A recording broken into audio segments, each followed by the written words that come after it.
घर की औरत पार्ट 2। मीना याद है ना आपको, जिसके ससुराल में ससुर और पति कैसे उसका और उसकी सास का अपमान किया करते थे। वैसे तो मीना को नौकरी की इजाजत मिल गई थी, लेकिन मीना ये क्या है? खाना अभी तक नहीं बना। कब से मैं यहाँ बैठा हूँ कि नाश्ता कर लूँ। बस 2 मिनट, वो ऑफिस की एक ईमेल करनी है। तभी ससुर जी आ जाते हैं। मैंने कहता था जिस दिन ये फीमेल ईमेल करने लगेगी घर नहीं चलने वाला।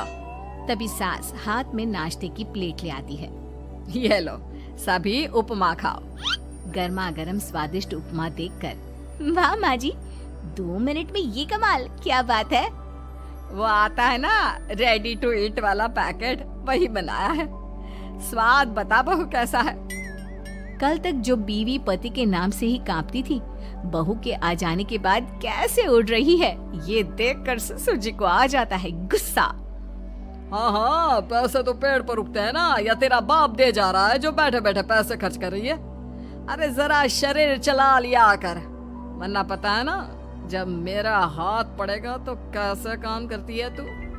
बहू बेटे के सामने खुद का अपमान सास बर्दाश्त नहीं कर पाती और रोती हुई कमरे में चली जाती है। क्या पापा, क्या जरूरत थी माँ से ऐसे बात करने की? सुबह से कुछ नहीं खाया है, अब जब खाना आया तो रुला दिया आपने। चलिए देखते हैं माँ कहाँ गई। मेरी जूती भी ना जाए उस पागल औरत को देखने। अरे क्या गलत कहा मैंने? बस यही ना कि भाई पैसे बचाओ। अरे कमाने बाहर निकले ना तब पता चले कि कैसे हड्डी गल जाती है।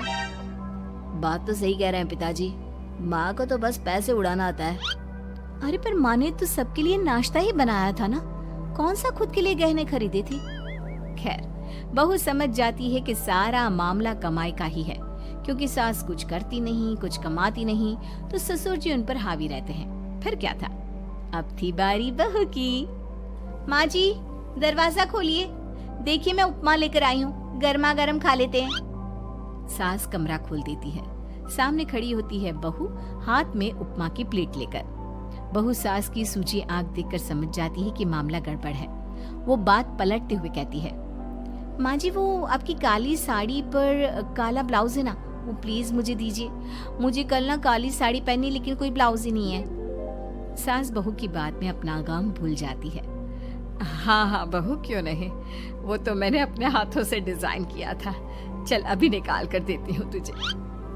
सास बहू को ब्लाउज निकाल कर दे देती है। फिर अगले रोज, माँ जी आज तो ऑफिस पे कमाल ही हो गया।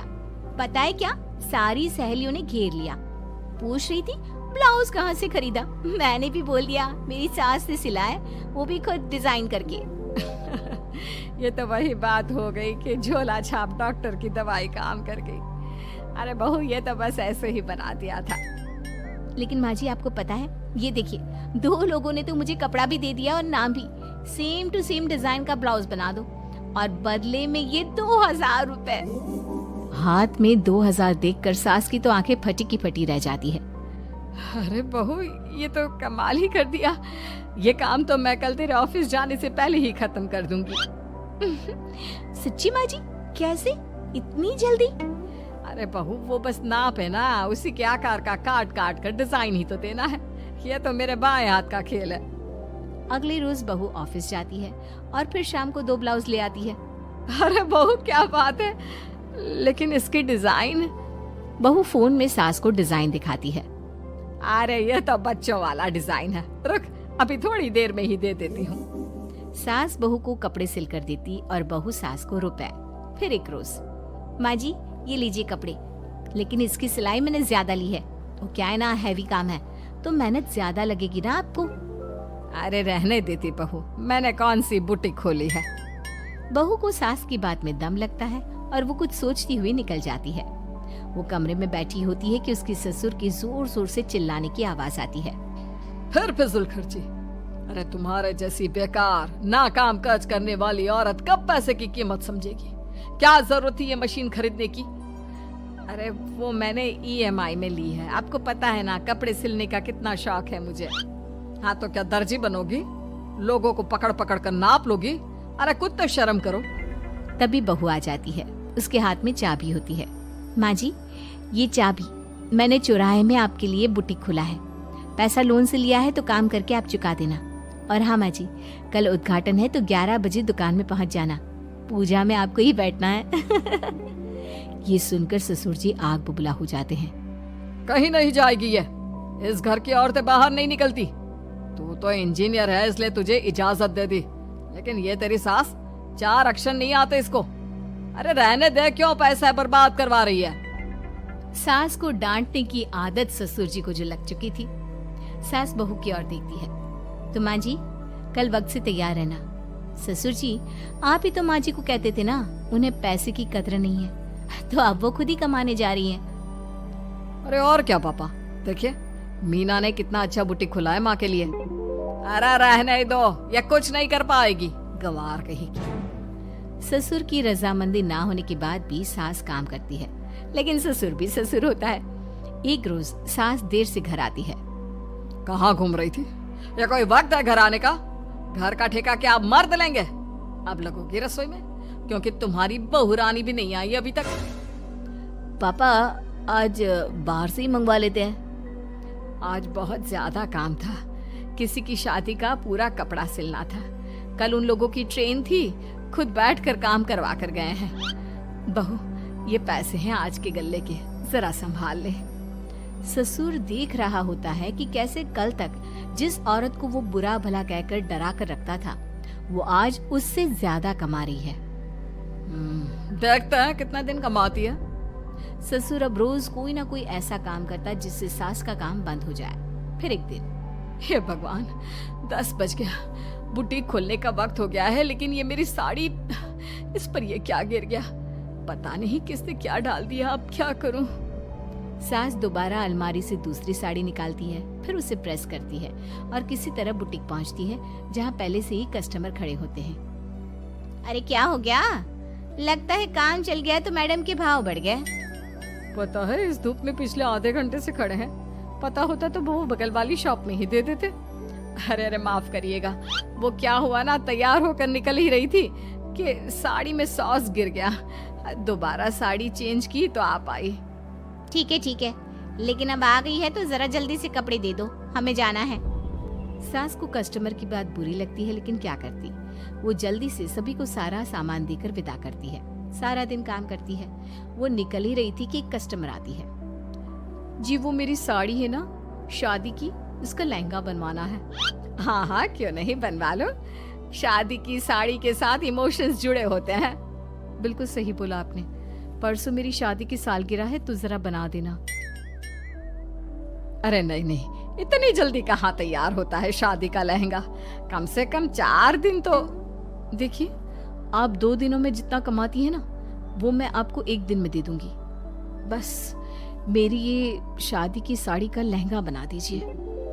सास को भी अब पैसे की लालच आ जाती है। वो सोचती है कि वैसे भी कोई अर्जेंट काम नहीं है तो वो मैनेज कर लेगी। अब ठीक है, नाप दे दीजिए। औरत नाप देकर वहां से चली जाती है। सास सोचती है कि घर जाकर रात में काम करेगी। ये सोचकर वो उस औरत की शादी की साड़ी घर ले आती है। वाह, अब काम घर पर भी ले आ रही हो। हाँ लेकिन घबराइए नहीं, घर के काम में कोई असर नहीं होगा।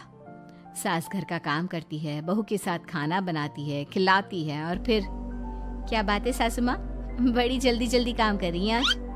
सास बहू को सारी बात बताती है। क्यों माँ जी, इतनी भी क्या मेहनत करना? अरे बात सिर्फ पैसे की नहीं है, बल्कि उस बेचारी औरत की इमोशंस की भी थी। ये उसकी शादी की साड़ी है ना। ससुर पास खड़ा सब सुन रहा था। अब देखो, बहुत काम करने का शौक है ना, कैसे भरे बाजार तुम्हारी दुकान खुद तुम बंद करोगे। जब सास पूरी रात काम करके सुबह लेटती है, मौका देखकर ससुर कैंची से साड़ी को काट देता है। अगली सुबह, चलो कल आधा लहंगा सिला था, आज पूरा करके शाम को ही उसे उसका लहंगा सौंप दूंगी। लेकिन ये क्या, सास जैसे ही लहंगा उठाती है, लहंगा तो फटा होता है। वहीं ससुर छुपकर सास को देख रहा था। हाय रे, ये किसने किया? ससुर छुपकर हंस रहा था। बहू देख लेती है और ससुर के पास जाती है। पिताजी, आपसे ऐसी छोटी हरकत की उम्मीद नहीं थी। आप खुद ही दुकान बंद करेगी। ससुर वहां से चला जाता है। सास भी वहां आ जाती है। वो समझ जाती है कि उसके पति ने ही साड़ी पर कैंची चलाई है। लेकिन फिर शाम को, जी वो मेरा लहंगा तैयार हो गया? हाँ जी, मैं तो कहती हूँ कि आप एक बार लहंगा पहन कर भी देख ले। औरत लहंगा पहन कर आती है और खूब खुश हो जाती है। अरे ये लहंगा है ना अंकल जी कमाल का, आंटी जी ने बनाया है, बिल्कुल लेटेस्ट डिजाइन। औरत सास को ढेर सारे पैसे देकर चली जाती है। लेकिन मैंने तो ये औरतों का फैशन है, कहीं से सिल दो या कहीं से काट दो, फैशन ही होता है। चलिए शाम का खाना मेरी तरफ से, आज आपका जन्मदिन है ना, रिटर्न गिफ्ट तो बनता ही है।